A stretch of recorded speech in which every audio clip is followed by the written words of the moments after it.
My son called and asked, "Why are you asking for $7,000 as a settlement?" I was really surprised to hear this. It turned out his wife had been in a car accident that hurt someone else. I couldn't believe it. The woman sitting across from me at lunch was his wife, the one who was supposed to have caused the accident. I hesitated, unsure of what to think. Then, suddenly, my son hung up. I started to think it might be a trick, but his number was clearly on my phone's caller ID. Fuming with anger, I was just about to refuse when my daughter-in-law smiled and intervened. "Let's pay it now. I have a good plan." As we worked together on it, things started to take an unexpectedly interesting turn. "Mom, I finally landed a job," my 32-year-old son George happily told me. "That's wonderful news," I responded. George had been struggling with odd jobs and part-time work for a long time, and honestly, I had almost lost hope that he would find a steady job. Eventually he married Olivia, a woman he had become close to at work. Despite being 2 years younger than George, she was responsible and had a pleasant personality. We never had any problems between me and Olivia. Even though George and Olivia didn't live with me, Olivia and I would sometimes have lunch together. With a capable daughter-in-law and George having a good job, I can finally relax.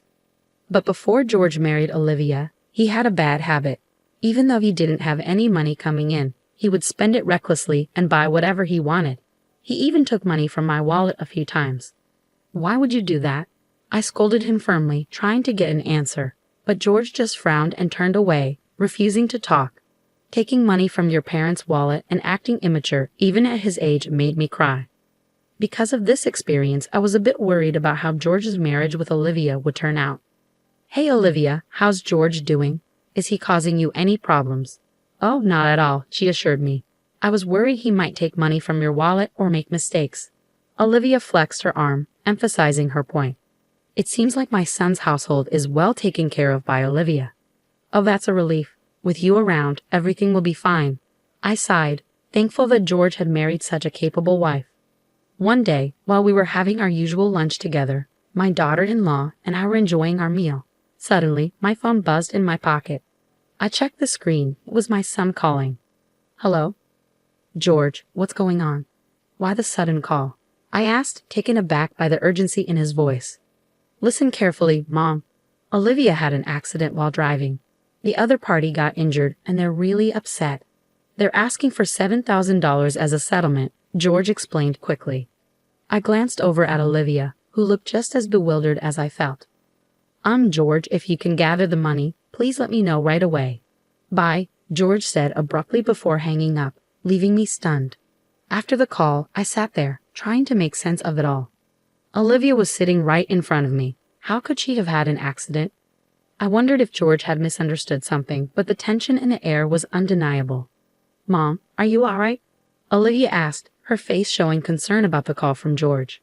"I'm not sure what's going on, but it sounds serious. George said you were in an accident," I explained, still trying to process everything. "What?" I exclaimed, feeling completely overwhelmed by the situation and a sudden demand for money. Olivia reassured me and listened intently, her own confusion mirroring mine. "I haven't been in any accident, and I have no idea what George is talking about," Olivia said, resting her chin on her hand as she thought. "Maybe we should consider that this is some kind of scam," she suggested cautiously. But it was George's voice for sure. Unless he suddenly got sick and sounds different, but he seemed fine this morning. If it wasn't him, then who could it be? I wondered aloud, puzzled. The phone number displayed on my mobile matched George's. Olivia and I exchanged baffled looks, both lost in thought. If you haven't been in an accident, then that demand for $7,000 must be a lie. But why would someone make up such a large sum?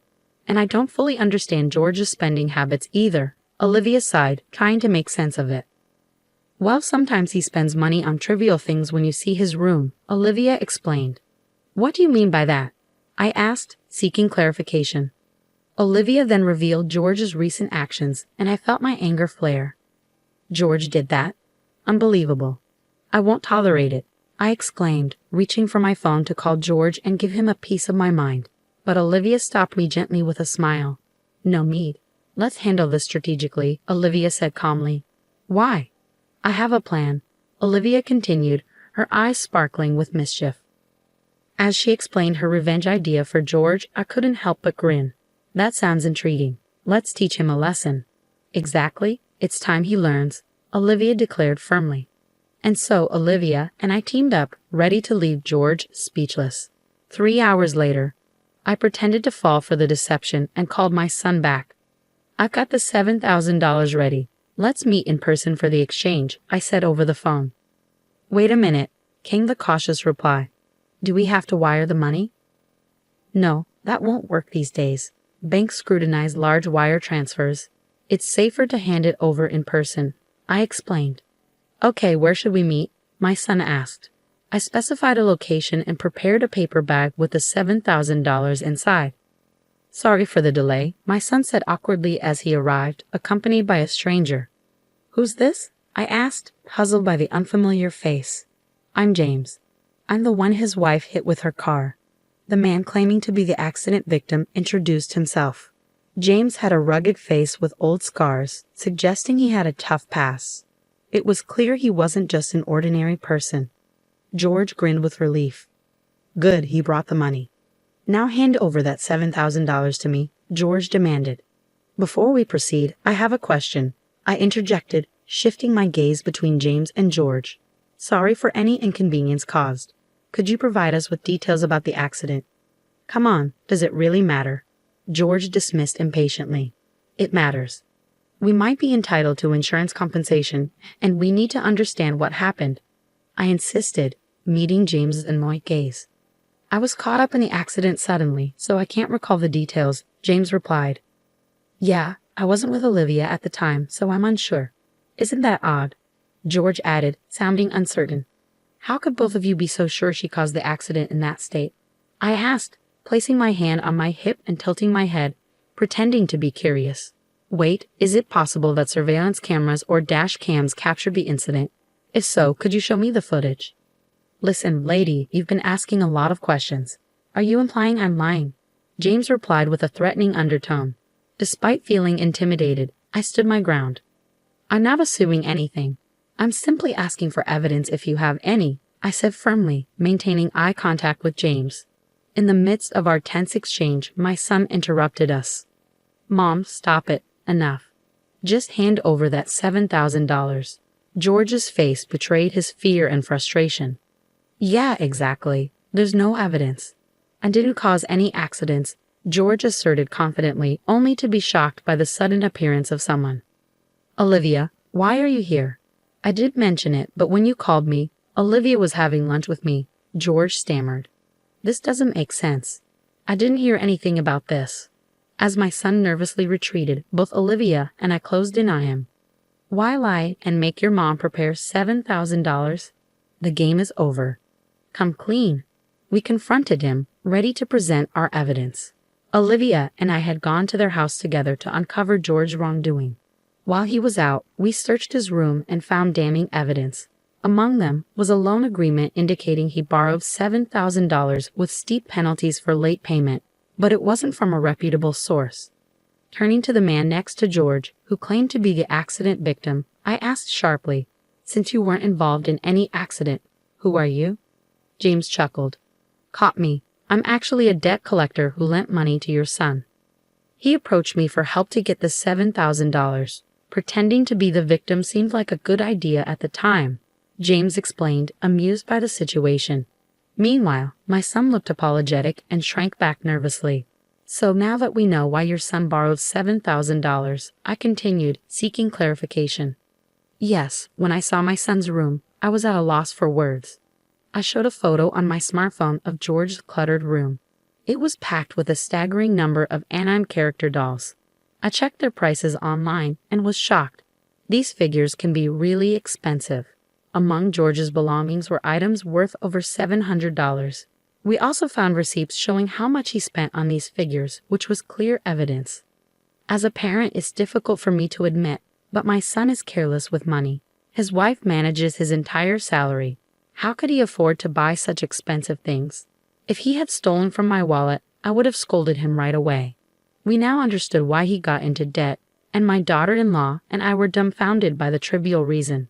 I knew about your hobby, but if it cost this much, I would have stopped you. Well, what else could I do? Figures are like works of art. If you don't buy them right then, you might never find such rare items again, Olivia said, glaring at her son with a mix of surprise and anger. George, on the verge of tears, tried desperately to justify himself. I understand that feeling. Please forgive me. With that $7,000, I can finally pay off my debts. But George, borrowing money from questionable sources and making reckless purchases can derail your life, I interjected firmly. Then, I tossed a paper bag to George. He caught it and looked inside, his eyes widening in shock. What's this? Just newspaper cut to look like bills. I'm not so forgiving as to hand over $7,000 when I know I'm being deceived, James chimed in, amused. Well, looks like things have taken a turn. So George, care to explain? James's smug voice made George pale and tremble as he held the bundle of fake money. Olivia was furious with my son. Using my name to deceive money from my own mother. I can't believe it. I'm divorcing you and thinking about cutting off our family ties, she declared. I added firmly, wait, both of you. Despite George's tearful pleas, Olivia and I shook off his grasp and left him behind. As we walked away, I could hear George sobbing while James burst into laughter. Later on, I advised George to sell all the anime figures in his room and use the money to repay his debt. He was clearly troubled but eventually followed my advice and managed to gather the $7,000 to pay back James. I decided to cut ties with my son, but before doing so, I gave him one final piece of advice. From now on, live an honest life. However, George's love for collecting led him back into debt, and soon he found himself pursued by loan sharks. Olivia, once his wife, divorced him long ago, but we still enjoy our lunches together. Reflecting on George's story, Olivia remarked, changing one's way of life isn't easy for people, and we shared a laugh. As I watched Olivia smile, I silently wished for her happiness. How did you find this story? Don't forget to subscribe to our channel. Until next time.